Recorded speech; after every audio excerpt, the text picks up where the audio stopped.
Puji nama Tuhan, shalom. Semua sehat?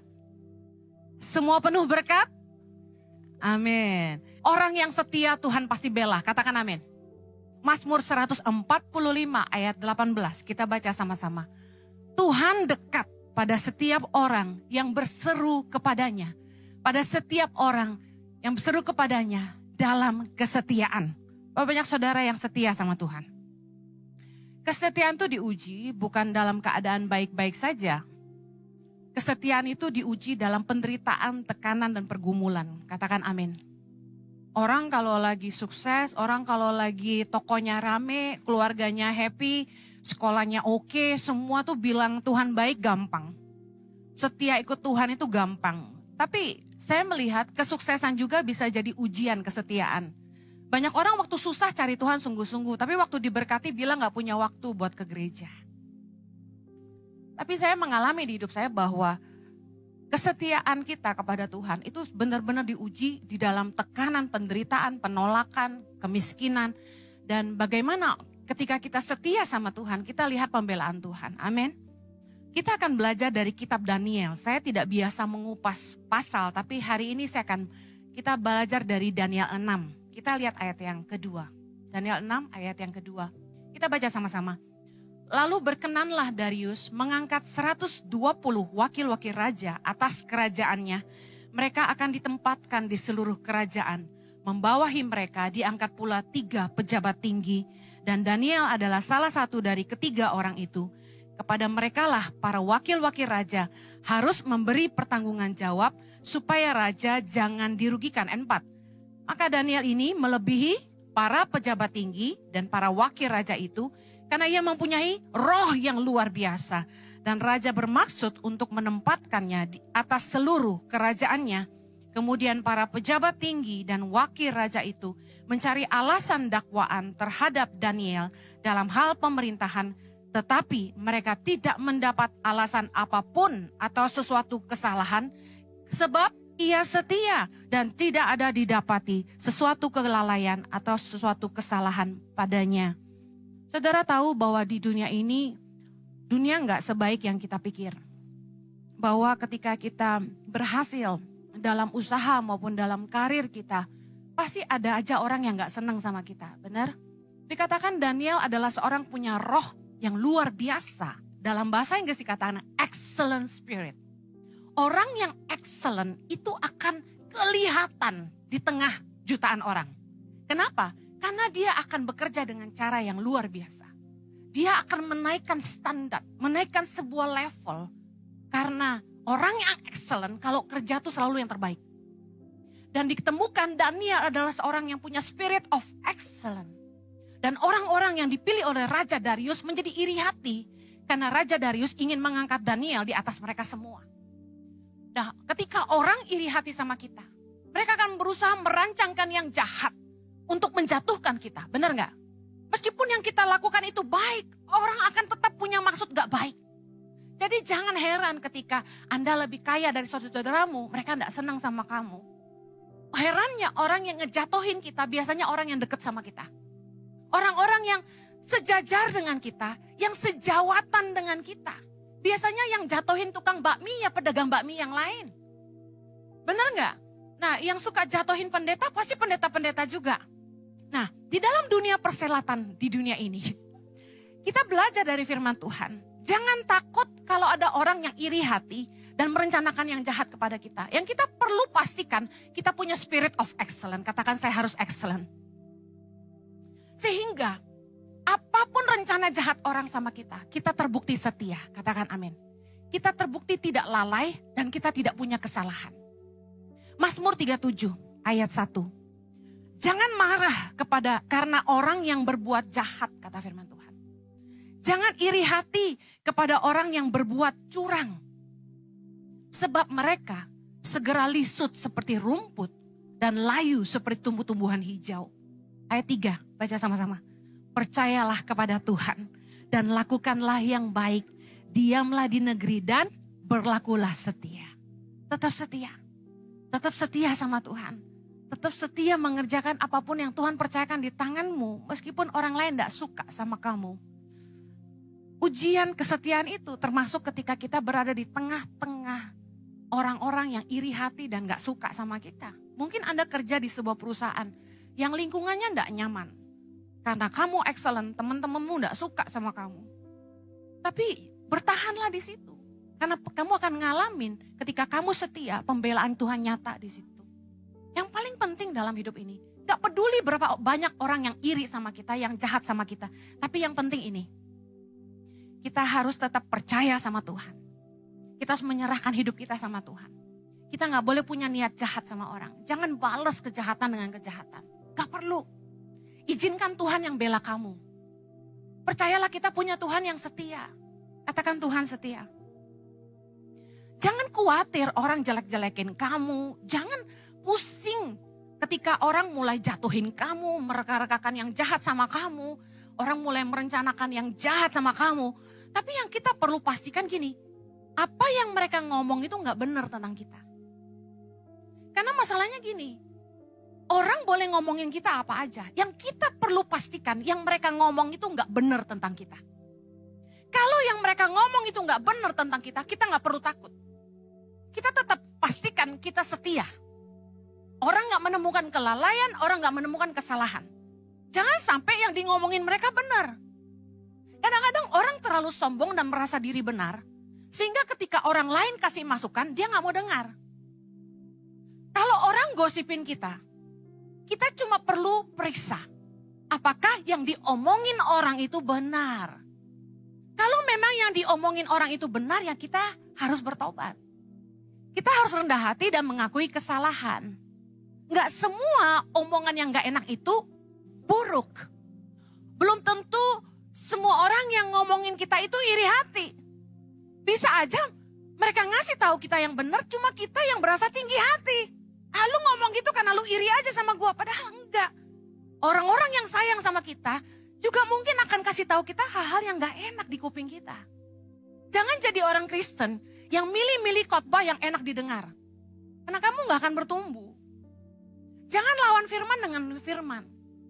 Kalau memang itu teguran, kita harus rendah hati untuk bertobat. Saya kasih tahu, saya punya teman yang kalau ngomong tuh ceplas-ceplos persis saya. Dia negur saya, dia bilang, Henny, lu kalau ngomong tuh jaga mulut lu. Dia gak suka saya terlalu terus terang. Saya orangnya polos aja, kalau lu sahabat gue, lu udah ngerti gue bahwa gue gak akan bungkus kata-kata gue dengan permen dan madu. Gue akan kasih tahu lu apa yang mungkin lu gak suka. Tapi gue ngomong dengan bahasa yang mungkin terlalu menyakitkan buat dia gitu. Tapi Anda tahu di khotbah saya kayak begitu. Saya nggak pernah mikir gimana caranya supaya jemaat jangan tersakiti. Karena saya cuma ngalir waktu khotbah. Apapun yang Tuhan taruh di hati saya keluarin. Dan mungkin itu menyakitkan, terlalu tegas. Nah ketika dia bilang, Henny, kamu kalau terus terang pun jangan ngomong yang menyakiti hati orang, dia bilang. Mungkin saya bisa bela diri berkata bahwa lu yang harus rendah hati dan dengar masukan gue. Tapi sebagai hamba Tuhan, saya yang merendahkan hati dan bilang sorry. Saya minta maaf. Maafin aku ya. Kalau omongan aku nyakitin hati kamu. Kadang kita bisa lawan dengan ayat dan filosofi. Gue kan pengkhotbah, gue bisa lawan dengan apapun. Tapi bukan kebenaran diri yang penting di sini. Tapi bagaimana kita ngerti hidup kita gak jadi batu sandungan buat orang lain gitu kan. Jadi kalau ada orang yang ngomong gak benar di luar sana tentang kita, yang paling penting tuh kita koreksi diri dulu. Bukan cari pembenaran diri dulu. Ada amin? Kita dengar. Saya digosipin di antara pendeta-pendeta katanya saya sesat. Saya coba merenung, saya lihat khotbah-khotbah saya. Semua poin khotbah saya tuh ada ayatnya. Karena saya memastikan jangan sampai saya keluar dari ranah kebenaran firman Tuhan. Saya gak mau ngasih jemaat makan yang bukan dari firman Tuhan. Itu doa saya, Tuhan izinkan saya kalau khotbah itu Tuhan yang taruh di mulut saya. Jadi saya gak serta-merta marah dan saya gak pusing siapa yang ngomongin saya. Saya gak pusing dan gak cari-cari siapa nih, pendeta mana aja nih yang ngatain gue. Saya gak tahu dan saya gak kenal. Biasanya yang gak kenal yang paling banyak menghakimi orang. Yang paling banyak kritik kita biasanya orang-orang yang mereka sebenarnya gak ada urusan sama kita. Tapi segitu pun saya masih coba dengar. Saya masih coba koreksi diri saya. Tapi saya tidak menjatuhkan siapapun, bukan? Saya tidak pernah nyebut nama pendeta lain di khotbah saya. Anda tahu itu. Jadi jangan marah kalau orang buat jahat sama kamu. Jangan marah orang merencanakan yang jahat. Yang Anda perlu pastikan omongan mereka tidak benar. Daniel tidak bisa dijatuhkan. Karena di dalam pekerjaannya di pemerintahan, mereka tidak menemukan kesalahan. Luar biasa enggak? Saking excellent-nya, tidak ditemukan kelalaian, kesalahan. Kecuali dalam satu hal, Daniel 6, ayat 6. Maka berkatalah orang-orang itu, kita tidak akan mendapat suatu alasan dakwaan terhadap Daniel ini, kecuali dalam hal ibadahnya kepada Allahnya. Orang tuh kalau udah punya niat jahat, saya kasih tahu, sesuatu yang gak menjadi sebuah kesalahan aja mereka bisa bikin jadi kesalahan. Apa salahnya orang beribadah kepada Allah? Tapi bukankah di Indonesia kita mengalami tekanan? Bukankah kekristenan di seluruh dunia mengalami tekanan? Daniel ngalamin hal yang sama. Kemudian mereka mulai mereka-rekakan yang jahat. Mereka putar otak gimana caranya, karena dalam pemerintahan, dalam pekerjaan Daniel gak punya kesalahan. Bagaimana dalam agamanya, dalam imannya kepada Tuhan, cara dia beribadah itu jadi kesalahan. Mereka mulai datang ke Raja Darius dan bilang begini, di ayat yang ke-8, mereka bohong, mereka bilang gini, semua pejabat tinggi kerajaan ini, padahal kan Daniel gak ada di dalamnya. Semua penguasa dan wakil raja, para menteri dan bupati telah mufakat. Berbohong gak? Daniel gak ada di situ. Supaya dikeluarkan kiranya suatu penetapan raja dan ditetapkan suatu larangan agar barang siapa yang dalam 30 hari menyampaikan permohonan kepada salah satu dewa atau manusia, kecuali kepada tuanku raja, maka ia akan dilemparkan ke dalam gua singa. Bisa-bisanya mereka mikir kayak gini. Ini jebakan buat raja. Sebagai pemimpin, dengar baik. Hati-hati. Ini jebakan. Biasanya kalau karyawan kita saling iri hati, yang tukang jilat akan ngangkat-ngangkat kita. Tapi kemudian ngejatuhin temennya. Biasanya orang yang jahat, dia yang suka ngejatuhin yang lain. Tapi masalahnya bos-bos suka dijilat. Terperangkap oleh egonya sendiri, Raja Darius setuju dan membuat surat perintah dengan larangan itu di ayat 10. Apa yang terjadi? Ayat 11 kita baca sama-sama. Demi didengar Daniel bahwa surat perintah itu telah dibuat, pergilah ia ke rumahnya. Dalam kamar atasnya ada tingkap-tingkap yang terbuka ke arah Yerusalem. 3 kali sehari ia berlutut, berdoa serta memuji Allahnya. Seperti yang biasa dilakukannya. Ayat 12, lalu orang-orang itu bergegas-gegas masuk dan mendapati Daniel sedang berdoa dan bermohon kepada Allahnya. Anda bisa tebak kisahnya setelah itu. Daniel ditangkap, dibawa kepada raja. Raja kaget bahwa ternyata dia sudah terjebak. Karena mereka telah menyuruh raja menandatangani dengan meterai bahwa perintah larangan itu tidak bisa dibatalkan. Sekalipun oleh raja sendiri. Raja sangat sedih. Karena bahwasanya Raja Darius sangat mengasihi Daniel. Karena egonya, dia diangkat-angkat sama mereka. Akhirnya dia terperangkap. You know, orang-orang yang hatinya busuk dan jahat, itu penuh dengan akal bulus dan kelicikan. Mereka akan selalu kepikir cara buat ngejatuhin orang. Mereka selalu penuh akal untuk bagaimana caranya mereka bisa mencelakakan orang lain, bikin bangkrut orang. Bahkan mereka bisa merekayasa cerita-cerita bohong. Dari yang gak ada bisa jadi ada. Mereka udah lebih dari Tuhan. Kalau Tuhan adalah pencipta alam semesta yang mengadakan apa yang tidak ada. Orang-orang yang licik dan jahat adalah orang-orang yang membuat cerita yang tidak ada jadi ada. Saya ngeri sih di Indonesia ini. Bagaimana hukum itu bisa diputar balik. Bagaimana orang yang di penjara itu sebenarnya dia gak bersalah. Kita banyak nonton di TV bukan? Jadi takut gak sih? Hukum tidak bisa ditegakkan, orang-orang yang pegang kuasa untuk memutuskan bisa diputar balik dengan uang dan suap dan sebagainya. Saya ngerti keadaan Daniel. Betapa sulit keadaannya, bahkan di dalam ibadahnya ditemukan kesalahan yang bukan kesalahan. Sebagai pemimpin sekali lagi, kita harus bijaksana ngambil keputusan. Belajar dari pengalaman Raja Darius, saya mau bagikan 2 hal. Ini buat bos-bos dengerin. Jangan membuat keputusan berdasarkan ego atau kesombongan. Hanya karena karyawanmu ngangkat-ngangkat kamu, jangan percaya 100% sama dia. Bahaya. Penjilat itu jahat. Jangan jadi pemimpin yang haus pujian dan gila hormat.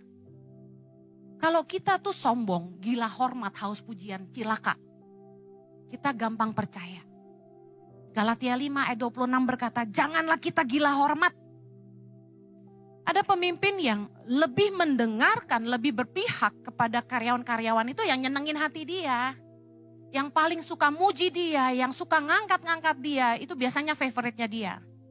Masalahnya kan gini, orang yang rajin bekerja gak banyak bicara. Orang yang excellent kerjanya, itu gak perlu cari muka. Karya-karyanya akan bicara jauh lebih keras daripada omongannya. Setuju, katakan amin. Saya menemukan orang-orang yang bermulut besar, karyanya kecil. Orang-orang yang suka cerita-cerita hal-hal yang luar biasa yang dia pernah atau mampu lakukan. Biasanya karyanya 0. Saya udah ketemu banyak orang yang ngomong gede, karyanya 0. Makanya kalau Anda nih yang masih muda-muda cari kerja, jangan minta di awal gaji tinggi-tinggi, terus kemudian Anda tidak bisa membuktikan bahwa perusahaanmu layak bayar kamu segitu. Karena jangan sampai omongan kita lebih gede daripada karya kita. Tuhan itu kasih kita 2 telinga Bapak Ibu. Tujuannya apa? Supaya kalau kita dengar masukan, kita tuh dengar kanan dan kiri. Dengar dari kedua pihak. Jangan jadi orang yang kupingnya tipis. Dengar satu orang ngomong, kita langsung kepancing emosi, kita nyerang yang lain. Kalau Anda mau jadi pemimpin yang punya pengertian dan bijaksana, Anda harus dengar dari keduanya. Salahnya, Raja Darius nggak panggil Daniel sebelum dia mengeluarkan larangan itu kan? Seandainya Raja Darius panggil Daniel sebelum dia setuju larangan itu dibuat, Daniel bisa memberikan pembelaan. Jangan yang kedua, membuat kebijakan berdasarkan emosi atau kemarahan. Tadi jangan membuat keputusan karena ego atau kesombongan. Jangan membuat kebijakan berdasarkan emosi atau kemarahan. Karena itu akan menjadi sebuah penyesalan. Gak mungkin orang tuh bikin keputusan yang benar di saat marah tuh gak mungkin. Kadang kita waktu kita emosi ya, kita tuh meluap-luap dan bisa bikin keputusan yang kita nggak akan mau itu diubah, tapi kemudian kita menyesal.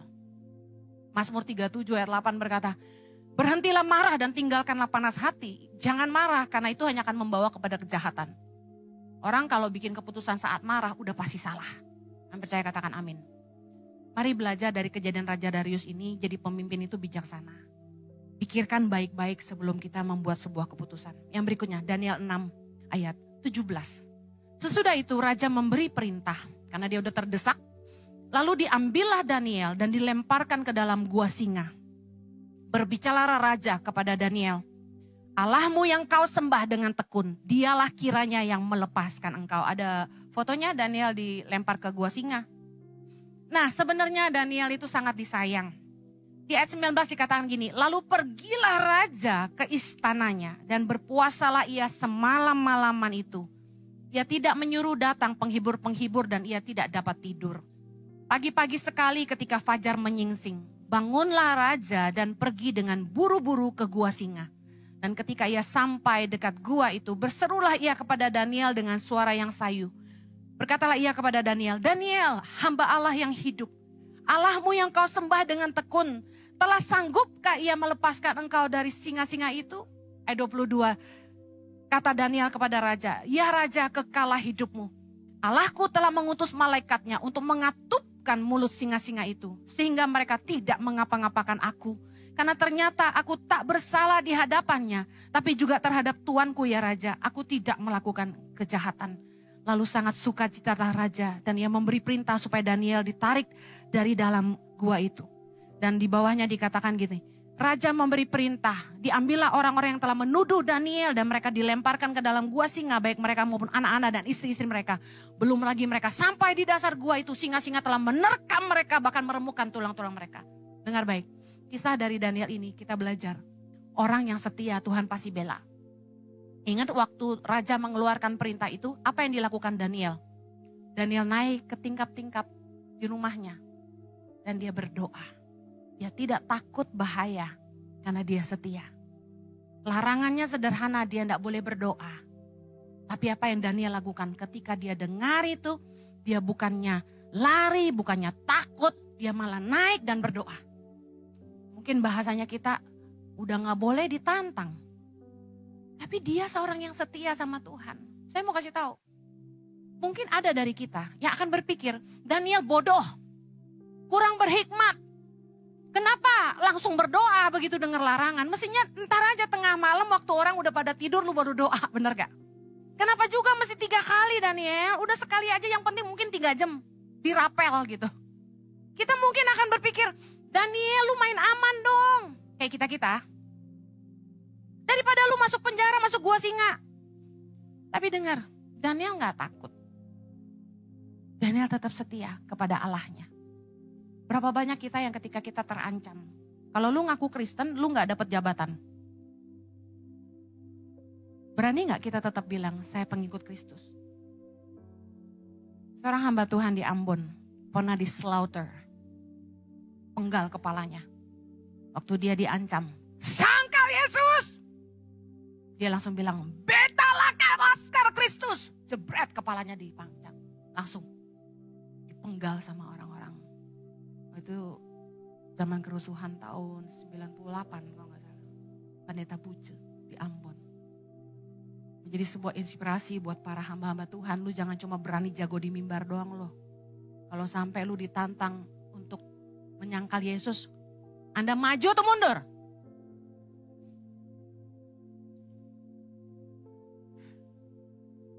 Saya mau bilang gak gampang. Banyak orang Kristen yang akan mundur teratur. Buat apa nyangkal Kristus kita hidup, tapi kalau kita gak nyangkal Kristus kita dipenggal. Pasti gitu. Buktinya Tuhan gak tolong saya. Buktinya Tuhan diem aja tuh waktu pendeta itu dipenggal. Orang Kristen paling banyak bikin excuse. Tapi saya mau kasih tahu, Daniel setia sampai akhir. Dia gak takut meskipun tantangannya adalah dia mati. Apa yang terjadi? Tuhan buktikan. Waktu dia dicemplungin ke gua singa, Tuhan melindungi dia. Singa-singa itu tiba-tiba jadi ompong dan jadi kenyang. Mereka gak sentuh Daniel sama sekali. Jujur kalau Anda tanya saya hari ini, itu kisah Daniel. Kalau kejadiannya hari ini kira-kira Bu Heni selamat gak? Saya gak tahu. Tapi kalau saya harus mati sekalipun, saya hanya percaya Tuhan akan bela saya. Apa ruginya? Mati itu tutup mata lihat Yesus. Itu prinsip saya. Buat saya kematian adalah tutup mata lihat Yesus. Gue selesai. Kita yang masih hidup takut mati. Tapi sesungguhnya orang-orang yang sudah bersama dengan Bapa di sorga lihat kita di dunia ini kasihan. Karena hidup kita penuh tantangan, penuh godaan, penuh cobaan. Sakit penyakit adanya di sini. Di sorga sana udah semuanya gak ada. Nah saya percaya ketika Anda setia, ketika Yesus datang kedua kali dan memerintah dalam kerajaan 1000 tahun, kita adalah orang-orang yang akan dipilih Tuhan bersama-sama dengan Dia. Katakan amin. Saya akhiri, Mazmur 37, ayat 5. Serahkanlah hidupmu kepada Tuhan, dan percayalah kepadanya, dan Ia akan bertindak. Katakan amin. Ia akan memunculkan kebenaranmu seperti terang, dan hakmu seperti siang. Baca sama-sama ayat 7. Berdiam dirilah di hadapan Tuhan, dan nantikanlah Dia. Jangan marah karena orang yang berhasil dalam hidupnya, karena orang yang melakukan tipu daya. Berhentilah marah dan tinggalkanlah panas hati itu. Jangan marah, itu hanya membawa kepada kejahatan. Ayat 9, sebab orang-orang yang berbuat jahat akan dilenyapkan. Orang-orang yang menanti-nantikan Tuhan akan mewarisi negeri. Saya mau akhiri. Dalam hidupmu kamu akan ngalamin ketemu dengan orang-orang jahat yang berusaha jatoin kamu, iri hati sama kamu. Tapi jangan balas dengan kejahatan. Ingat, jangan pernah marah sama orang jahat. Kita harus tetap percaya kepada Tuhan dan menyerahkan hidup kita kepada Dia dan tetap setia. Yakini Tuhan pasti bela orang yang setia. Di akhir kisah Daniel, dalam Daniel 6, dikatakan Raja Darius bukan hanya mengangkat Darius menjadi orang yang tertinggi di pemerintahannya. Tapi ini yang terjadi.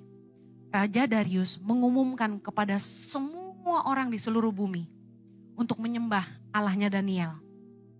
Karena Allah Daniel telah membuktikan kuasanya dan mujizatnya di depan mata Raja Darius. Kelihatannya ujian begitu berat dalam hidup kita. Penderitaan menyiksa kita, pergumulan menekan kita. Tapi saya kasih tahu kalau Anda setia, Tuhan bisa bawa penderitaanmu menjadi kesaksian yang mempermuliakan namanya. Amin. Saya tahu bahwa Tuhan pasti akan meluputkan kita dan melakukan mujizatnya dalam hidup kita dengan caranya yang ajaib. Dan yang luar biasa, Tuhan pasti memberikan kemuliaan bagi orang-orang yang setia. Saya mau akhiri. Kalau saya enggak pernah susah, hari ini saya enggak tahu apa yang saya harus khotbahkan sama Anda. Kalau saya enggak pernah dibuang sama orang tua saya enggak bisa punya cerita bagaimana Tuhan menolong saya.